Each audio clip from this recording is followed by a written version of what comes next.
Nah ini pun begini, masalah juga edukasi. Yang punya kompetensi memberikan edukasi kan sebetulnya secara resmi kan negara. Iya. Ya kan? Tanggung jawab negara. Untuk mencerdaskan kehidupan bangsa, memakmurkan kesejahteraan itu negara.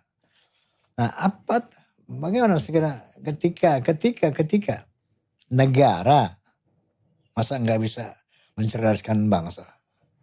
Misalnya, apakah menjadi indikator ketika anak-anak muda kok jadi anak-anak sekolah malah, ya mahasiswa malah, kok ada pengguna narkoba, kok ada yang melakukan seks bebas, ya, kok ada yang melakukan tawuran dan sebagainya. Ini mereka pelajar. Nah, apakah ini juga salah satu faktor atau indikator daripada kurang berhasilnya, bukan tidak berhasil lah, negara memberikan pendidikan kepada anak-anak bangsa atau seperti apa? Apakah ada pengaruh-pengaruh luar di luar pendidikan ini? Ada satu pengaruh-pengaruh luar budaya dari akulturasi budaya dalam era global ini yang masuk melalui internet, televisi dan sebagainya, sehingga itu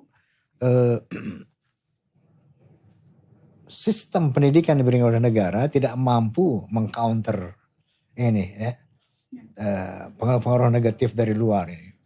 Sehingga seperti apa seharusnya menurut pandangan Anda?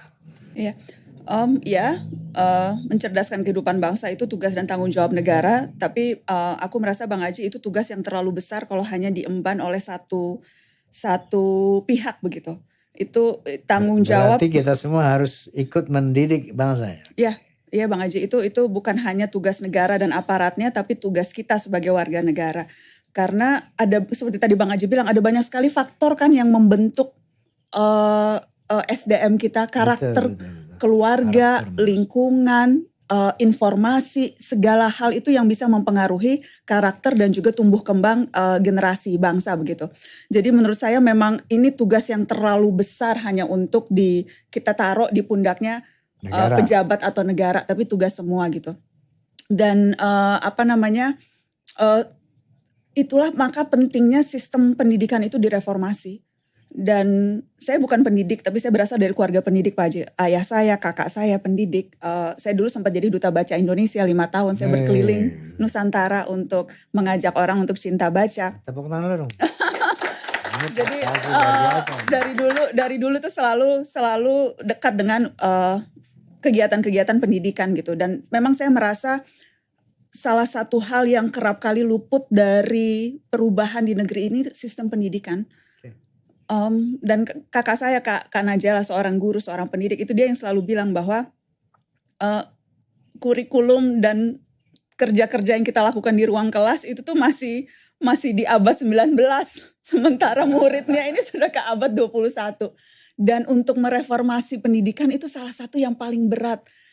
Kita menduga bahwa seharusnya orang-orang atau kalangan pendidik itu yang paling gampang untuk berubah, tapi sesungguhnya karena sistemnya sudah sedemikian rupa, sulit sekali nih untuk mereformasi sistem pendidikan.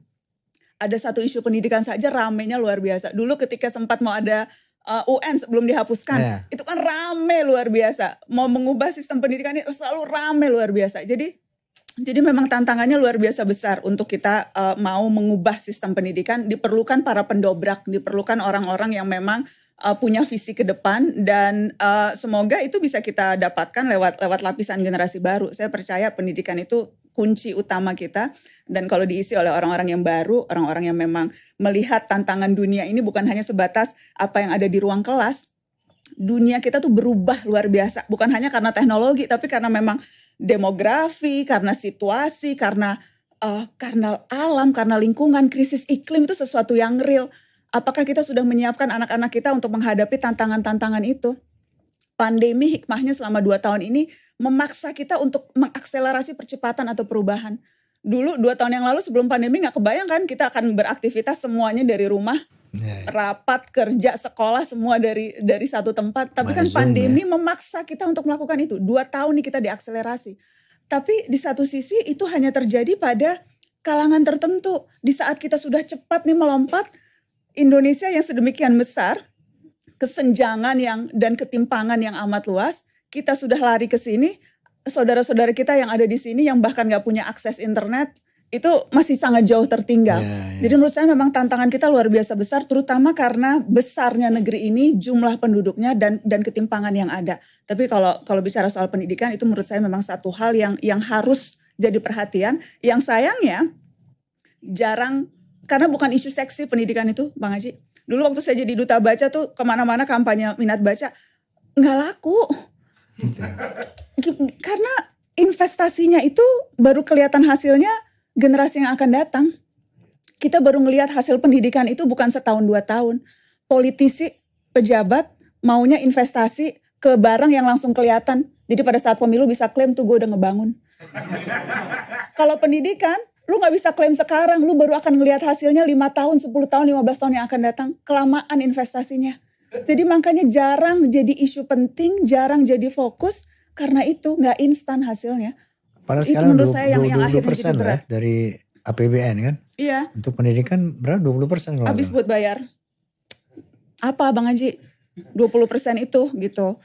Belum lagi persoalan guru, belum lagi persoalan guru juga itu satu hal yang kemudian selalu jadi tantangan gitu ya, bagaimana meningkatkan kualitas guru, bagaimana guru honor dan sebagainya. Aduh. Makanya Bang Haji jangan jadi presiden kali ya.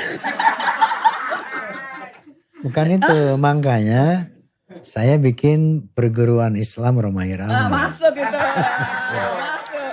Untuk keluarin di sini. Masuk. Luar biasa loh itu. Artinya kenapa? Saya ingin ikut berkontribusi. Cakep Bang Haji. Dalam mencerdaskan bangsa ini sesuai dengan amanat undang-undang itu kan. Bahwa Nana bilang tadi, negara tidak mampu untuk menggendong satu yang besar ini. Iya. Rakyat semua harus terlibat. Betul. Ya, dalam bagian mencerdaskan bangsa kan. Pesantren-pesantren itu kan, sekolah-sekolah swasta. Itu sebetulnya mereka punya komitmen yang sama untuk mereka melihat bahwa negara memang harus dibantu untuk mencerdaskan bangsa ini. Betul Bang Haji. Dan kan kalau gak salah kan Abi pernah bilang ada hadis atau ada ayat tuh Bang Haji yang barang siapa yang memperlancar jalan orang mendapatkan ilmu, insya Allah Allah akan memperlancar jalannya menuju surga. Betul gak Bang Haji itu? Ya Masya Allah. Tapi yang saya ingat begini. Qala Nabi sallallahu alaihi wasallam ya'mal li dunya ka'annaka ta'ishu abada wa amal li akhiratika ka'annaka tamutu ghada. Bekerjalah untuk kejayaan dunia kamu seakan-akan kamu hidup selamanya. Tapi bekerjalah untuk kejayaan akhirat kamu seakan-akan kamu mati besok. Jadi bagaimana mengimplementasikan supaya fi dunia hasanah fil akhirati hasanah rabbana fi dunia hasanah fil akhirati hasanah, happy di dunia, happy di akhirat. Itu seperti apa implementasinya? Yang kata Nabi tadi, kalau kamu sedang mengejar dunia, kejar itu seriously. Seakan-akan kamu gak pernah mati. Tapi ingat juga bahwa kamu akan mati. Kejarlah akhirat itu seakan-akan kamu mati besok. Nah, inilah barangkali yang juga di dalam Pancasila kita itu keren banget. Bahwa dengan ketuhanan yang Maha Esa itu bahwa arah kita jelas. Not just happiness in the world, tapi happiness in after death gitu ya. Jadi ini satu Masya Allah, sesuatu gagasan, sesuatu yang membuka mata kita bahwa sebagai bangsa yang berketuhanan. Jadi ateis nggak ada tempat di sini sebetulnya. Dengan kita itu negara yang berketuhanan dan konsep itu tadi, yang konsep Nabi katakan itu tepat sekali untuk kondisi Indonesia. Bagaimana harus kita mempersiapkan kebahagiaan dunia ini semaksimal mungkin. Dan jangan lupa kebahagiaan akhirat yang pasti kita tuju itu juga semaksimal mungkin. Keren, Syarifah. Keren. Gimana Muhammad? Eh, jadi Najwa tadi berbicara bener pakai banget. Jadi semuanya teman nggak enak nolak gitu kan, nggak enak nolak. Jadi gini Najwa, sementara kan demokrasi itu syaratnya kan berbeda. Kalau sama satu warna itu autokrasi namanya. Betul. Dan itu bukan satu sistem yang kita anut sekarang ini, demokrasi. Kita harus berbeda, wajib berbeda. Nah cuma kita harus terus mengedukasi bangsa ya bahwa berbeda itu kemudian bukan terus bermusuhan. Iya. Begitu berbeda kampret loh, begitu berbeda kadrun loh. Capek banget gak sih Bang Haji? Makanya ya Seolah-olah hidup kita tuh semuanya soal menang kalah doang. betul, Iya kan, semuanya betul. dikait-kaitkan. Bang Haji dibilang kadrun atau cebong? Kalau Bang Haji Alhamdulillah. biasanya dibilangnya apa? Saya nggak ada yang Nggak ada yang nyebut berani saya ya? kadrun, nggak ada yang nyebut saya cebong juga. Enggak. Karena artinya saya tidak mau ikut terjun di dalam kancah perpecahan itu. Saya selalu ingin menyatukan. Dari karya-karya saya misalnya Nana bisa dengar lagu Bersatulah, ya, mengajak ukhuwah Islamiyah, mengajak kemudian 275 juta, ya, ayo bersatu, terus bikin lagu adu domba, jangan mau diadu domba, itu komitmen saya. Jadi saya tidak mau terjun ke dalam perpecahan itu sudah menjadi. Tapi berasa ditarik-tarik gak Bang Haji sekarang? Iya. Iya kan? Kadang susah kan? Ditarik ke kiri, ditarik ke kanan. Terus kalau melakukan ini dibilangnya gini, melakukan ini wah pasti pendukung sini. Terus dilihat-lihat lah rekam jejak. Ya kan Bang Haji? Repot, aku ngebayangin repot jadi Bang Haji. Oh gitu. Jadi saran Nana siap gak ada? Tergantung. Gitu. Kita bicara setelah ini.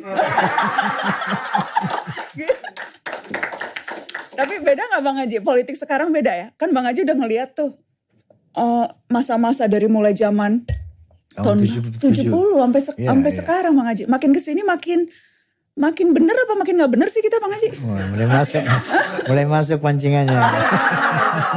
Soalnya nalurinya gak bukan jawab. Padahal beliau yang ahli menjawab soal-soal gini nih. Gimana menurut Anda gimana? Lempar balik. Menurut Anda gimana? Kalau aku sih patokannya cuma satu sih Bang Haji. Patokannya kalau kita masih bebas bicara-bicara seperti ini, itu berarti masih oke. Kalau kita masih bebas ngomong soal demokrasi, kalau kita masih bebas kritik, itu seharusnya berarti oke. Oke. Cuma sekarang kan lagi deg-degannya RUU KUHP Bang Haji. Oh iya. Itu kalau misalnya jadi menghina disahkan pejabat 3 tahun. 3 tahun. Polisi gak boleh dihina. Katanya tuh ada kekuasaan gak boleh dihina. Tapi definisi penghinaannya aja gak jelas apa. Nah kalau itu disahkan dan itu berpotensi untuk siapapun bisa kena. Musisi bisa kena. Bang Haji kalau bikin lirik yang kemudian dianggap wah ini menghina nih. Bisa kena masuk penjara. Wartawan bisa kena. Komika bisa kena. Semua bisa kena. Nah kalau itu kejadian baru itu menurutku kita harus betul-betul waspada. Tapi sepanjang kita masih bisa ngomong asik nih, kritik kanan kiri dan masih gak apa-apa, masih gak ada yang nungguin. Palingan tukang bakso doang di depan kelenteng-kelenteng. Kayaknya banyak tukang bakso di depan. Cuman tukang baksonya intel semua tuh. Iya, itu dia tuh. Kalau itu baru kita bisa baru bahaya Bang Haji. Gitu. Oke. Di Indonesia juga bakal begitu. Insya Allah. Amin, ya Allah. Insya Allah. Iya, kesian. Oh gitu. Iya, jadi Kesian ya? kesian kan gitu loh. Kalau Terwujud itu keadilan sosial bagi seluruh rakyat Indonesia. itu. Jadi Itu Indonesia banyak orang pintar tapi tidak ada yang benar. Oh iya. Saya masih ingat. Makanya nanti kapan-kapan Bodoh sekali kita. Coba kita belokkan semuanya ke sini. Kalau ini tidak dilakukan, sekali lagi, bodoh banget kita ini. Jangan tepuk tangan, bodoh banget kita ini. Jangan tepuk tangan. Nanti mau saya umumkan kok, saya kalau udah jengkel ini. Karena sekarang ternyata gampang banget, detail. Harian sekarang bisa saya pantau betul. ya DPR RI duit penting, recokin harus, rupiah indah. Digonglonde saya bilang itu. Makanya DPR punya simpenan semua. Jangan jadi DPR. Iya, Terus sama jadi jangan pengusaha. Jadi apa lagi? Pokoknya jadi pengusaha paling tidak umpama anak buah 100 ngentasi kemiskinan. Oke. Pak D ini kan urusannya kecewa sama negara ini, berusaha mencari keadilan. Sudah hampir 24 tahun. Ke MK sudah, ke DPR sudah. Sudah bolak-balik. Kamisan setiap Kamis juga sudah. Bahkan ketika pandemi Kamisan online juga jalan terus gitu. Terus apa lagi Pak D? Saya sebelum saya mati berkalang tanah tetap akan cari keadilan. Saya sempat ngomong.